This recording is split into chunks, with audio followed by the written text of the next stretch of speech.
Hello everyone, and thanks for coming back to the channel. Today we're taking a look at an oldie but a goodie, the Diatone GTB 339. Featuring the Diatone Mamba 1105 5500 kV motors, HQ 3x2 biblade props, Runcam Nano 2 FPV camera. Deep down inside that stack we have a Diatone F411 flight controller with an OSD, 13 amp 4-in-1 ESC, TVS Unify Pro 32 video transmitter. These come plug and play, so you'll have to add your own receiver. Inside I have an FrSky RXSR receiver. I added the antenna tubes. I also added the gummy pad, as well as securing the battery lead. Inside the package you also get zip ties, extra standoff and screws, a couple more prop screws, screws labeled in baggies for sizes, 2 extra wiring harnesses, wiring harness and a buzzer. They go together just like that. We also get an extra battery strap, and of course, stickers. It weighs 67.3 grams. I flew it on this GNB 3S 520 milliamp battery, which brings the all-up weight to 109.5 grams. Motor post to motor post, I'm getting 122 millimeters. The arm thickness looks to be 1.76 millimeters and over 4 millimeters tall. There's an extra post position right here. Once you no longer need your USB access, I would suggest you add that. With winter coming on,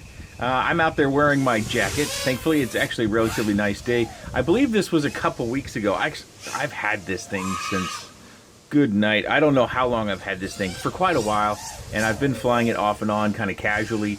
And then, a few people I'd mentioned that I had it and they wanted to see the review. So this is kind of an oldie but a goodie, and that's why I probably started off the front of this video with that statement itself. It's been around a while, and I suspect there's been more than a few dozen review videos. And Diatone makes a quality product. Unfortunately, I should mention it as I saw the sun flash by the screen. Unfortunately, it's kind of rough, even though we have a pretty good camera in that Runcam Nano 2. Because the sun doesn't get up very high when we head that direction, it can be a little bit difficult to see. We don't have any leaves on anything anymore. It's all gone. That's actually what my son and I were doing when I just kind of grabbed a couple packs and flew a little bit. We took a break to let the battery for the blower charge and to take a little siesta to get some water and maybe some lemonade or whatnot. As you can see, the leaves are kind of stacked up there just off the patio there. But this is a top performer. When it comes to this sort of configuration, I don't know if you call it a skeleton frame or what kind of frame, it's just very responsive. And these motors are also top performers in this 1100 category. This is if you enjoy racing and you want something this size, this is a pretty good configuration. The frame's probably breakable in some capacity. Just about everything is. I have yet to hear about an unbreakable frame, and every time we do, somebody finds a way to breaking it. I haven't had any troubles breaking these frames. Even I've had the 229 as well, and I've flown it quite a bit. The frames are very stiff, and I think it's because of the way they form those vertical arms that make up the frame. The downside to a frame like this is if you tumble through a tree, your propensity to getting hung up in the tree is far greater, and it might be hard to get it down. So that's something that you have to take into consideration when you're looking at your frame, is that this has got all those little triangles in the frame, and we can get caught up in any one part of them.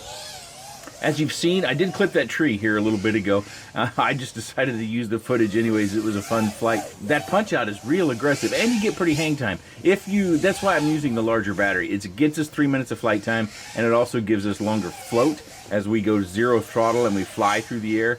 You may want to use something smaller if you're in a racing format. Maybe you have a micro racing club in your area, and you might all be out there using these, and you might find a need to run a 450 or something of that nature.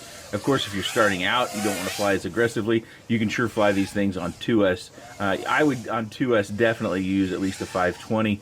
RDQ, I think, labels their batteries 525s. They're made by GNB, so I don't know why the labels are a little bit different. Maybe they just had so many printed, they just ran with it. But as you see here, we come in at the end of the flight. We're getting well over 3 minutes of pretty hard on the throttle flying, and we're going to end at 3 minutes and 12 seconds.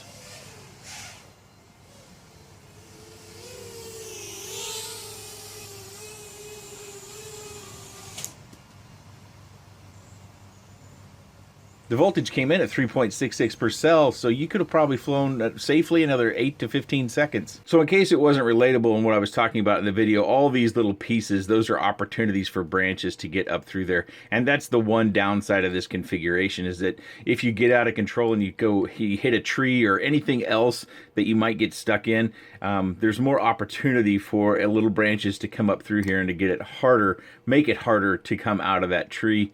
Getting the receiver in is a little bit of a challenge challenge. I am not a fan of all those little O-rings through there. I wish those were just one solid piece. I wish they'd really get away from that.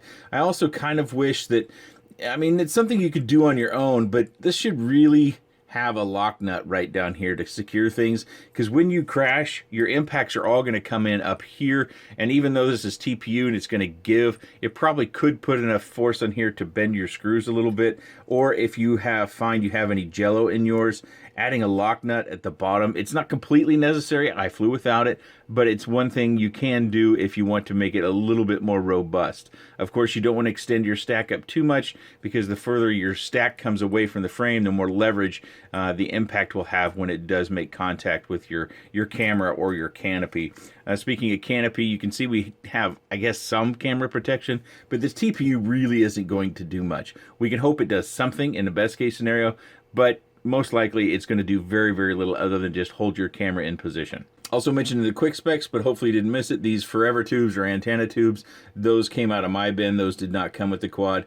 They just have holes there you can run your antennas through. Also in the 229, I ran a zip tie off of here, just ran my antennas down along here and then had a zip tie wrapped around this arm and then angled them off kind of in that V shape right through here. There's not a lot that I have to say. I don't have a lot of complaints about it other than a couple of little things I mentioned.